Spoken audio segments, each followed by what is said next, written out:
Eron qanday qilib Amerika Qo'shma Shtatlarining ko'rinmas F-35 samolyotini ura oldi? Qo'shma Shtatlarning F-35 qiruvchi samolyoti dunyodagi eng ilg'or harbiy texnologiyalardan biri sifatida qaraladi.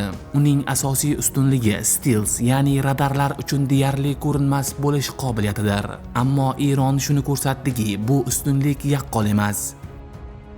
Eron harbiy tizimlarida asosan ikki turdagi zenit raketalar mavjud bo'lib, ular radarlar orqali boshqariladigan va issiqlikni nishonga oluvchi raketalardir. F-35 samolyoti aynan radar tizimlariga qarshi mukammal darajada himoyalangan.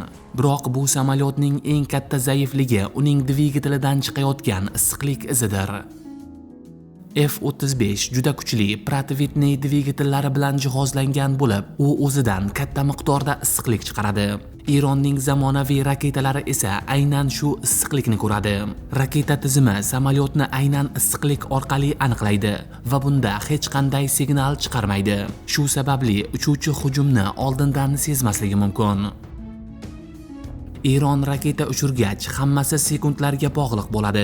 Amerikalik uchuvchi keskin manyovr qiladi va flyer issiqlik tuzog'ini tashlaydi. Ammo agarda raketa juda yaqinlashsa, hatto to'g'ridan to'g'ri urmasa ham, portlash samolyotni jiddiy zararlaydi. Mutaxassislarning fikricha, ayrim holatlarda Eron kabi davlatlar yangi turdagi qurollardan foydalanib kelmoqda. Shular qatorida Eronning 358 deb ataladigan gibrid tizimi tilga olinadi. Bu qurol raketa va dron xususiyatlarini birlashtirgan bo'lib, havoda ma'lum hududda aylanib yuradi va nishonni infraqizil yoki optik sensorlar orqali mustaqil ravishda aniqlaydi. Bu esa raqib radarlarini butunlay chetlab o'tish imkonini beradi. Eronning bu kabi qurollari zamonaviy harbiy doktrinani qayta ko'rib chiqishga majbur qilmoqda. Avvallari 5-avlod qiruvchi samolyotlari xavfsiz hududda erkin harakatlana olardi. Endilikda esa infraqizil texnologiyalar bu ustunlikni sezilarli darajada kamaytirmoqda. Xulosa qilib aytganda, F-35 kabi ilg'or samolyotlar hali ham juda kuchli ustunlikka ega.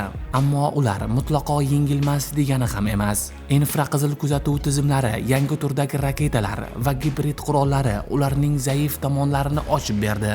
Bu esa zamonaviy urush texnologiyalari o'rtasidagi raqobat tobora murakkablashib borayotganini ko'rsatadi.